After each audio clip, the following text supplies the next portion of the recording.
आप सभी को राधे राधे, जय श्री कृष्णा। आइए हम जानते हैं क्यों और कैसे मनाते हैं कृष्ण जन्माष्टमी। जानते हैं इस दिन का इतिहास और महत्व। जब जब धरती पर पाप और अधर्म हद से ज्यादा बढ़ा है, भगवान ने धरती पर अवतार लिया है। भगवान विष्णु किसी न किसी उद्देश्य की पूर्ति के लिए धरती पर अवतरित हुए। विष्णु जी का एक अवतार श्री कृष्ण है। मथुरा की राजकुमारी देवकी और वासुदेव की 8वीं संतान के रूप में जन्मे कान्हा का बचपन गोकुल में माता यशोदा की गोद में बीता। राजा कंस से बचने के लिए वासुदेव ने कान्हा के जन्म के बाद ही उन्हें अपने चचेरे भाई नंद बाबा और यशोदा को दे दिया था। श्री कृष्ण ने अपने जन्म से लेकर जीवन के हर पड़ाव पर चमत्कार दिखाए। श्री कृष्ण के जीवन से जुड़े कई किस्से हैं जो मानव समाज को सीख देते हैं, अधर्म और पाप के खिलाफ सही मार्गदर्शन करते हैं। उनके जन्म दिवस को उत्सव की तरह हर साल भक्त मनाते हैं। कृष्ण जन्माष्टमी का पर्व इस साल 26 अगस्त को मनाया जा रहा है। इस मौके पर जानिए कृष्ण जन्माष्टमी के इतिहास और महत्व। भारत में कृष्ण जन्माष्टमी का त्योहार बहुत ही धूमधाम और श्रद्धा भाव के साथ मनाया जाता है। हिंदू धर्म में मान्यता है कि भाई कंस के अत्याचार को कारागार में रह सह रही बहन देवकी ने भाद्रपद के कृष्ण पक्ष की अष्टमी तिथि को अपनी 8वीं संतान के रूप में श्री कृष्ण को जन्म दिया था। भगवान विष्णु ने पृथ्वी को कंस के अत्याचार और आतंक से मुक्त कराने के लिए अवतार लिया था। इसी कथा के अनुसार हर साल भाद्रपद की अष्टमी को कृष्ण जन्माष्टमी का पर्व मनाया जाता है। कृष्ण जन्माष्टमी का महत्व। पुराणों के मुताबिक श्री कृष्ण त्रिदेवों में से एक भगवान विष्णु के अवतार हैं।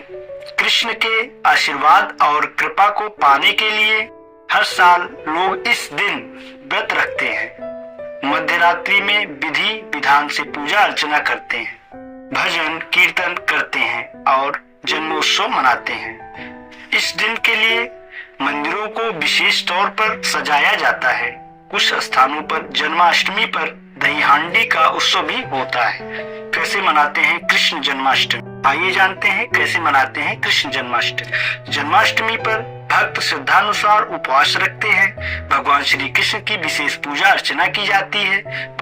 बाल गोपाल का जन्म मध्य रात्रि में हुआ है, इसीलिए जन्माष्टमी की तिथि की मध्य रात्रि को घर में मौजूद लड्डू गोपाल की प्रतिमा का जन्म कराया जाता है। फिर उन्हें स्नान कराकर सुंदर वस्त्र धारण कराए जाते हैं। फूल अर्पित कर धूप दीप से वंदन किया जाता है। कान्हा को भोग अर्पित किया जाता है। उन्हें दूध दही मक्खन विशेष पसंद है, इसलिए भगवान को भोग लगाकर सबको प्रसाद वितरित किया जाता है। अब हम जानते हैं क्यों और कैसे मनाते हैं दही हांडी। कुछ जगहों पर जन्माष्टमी के दिन दही हांडी का आयोजन होता है। विशेषकर इसका महत्व गुजरात और महाराष्ट्र में है। दही हांडी का इतिहास बहुत दिलचस्प है। बालपन में कान्हा बहुत नटखट थे। वह पूरे गांव में अपनी शरारतों के लिए प्रसिद्ध थे। कन्हैया को माखन और दही बहुत प्रिय था। उन्हें माखन इतना प्रिय था कि वह अपने गांव के लोगों के घर का माखन चोरी करके खा जाते थे। कान्हा से माखन बचाने के लिए महिलाएं माखन की मटकी को ऊंचाई पर लटका दिया करती थी, लेकिन बाल गोपाल अपने सखाओं के साथ मिलकर एक पिरामिड बनाकर उसके जरिए ऊंचाई पर लटकी मटकी से माखन चोरी कर लेते। कृष्ण के इन्हीं शरारतों को याद करने के लिए जन्माष्टमी में माखन की मटकी को ऊंचाई पर टांग दिया जाता है। लड़के नाचते गाते पिरामिड बनाते हुए मटकी तक पहुंचकर उसे फोड़ देते हैं। इसे दही हांडी कहते हैं। जो लड़का ऊपर तक जाता है उसे गोविंदा कहा जाता है। आप सभी को कृष्ण जन्माष्टमी की बहुत बहुत शुभकामनाएं। आप सभी पर, आपके परिवार पर भगवान कृष्ण का आशीर्वाद सदैव बना रहे। जय राधे कृष्ण।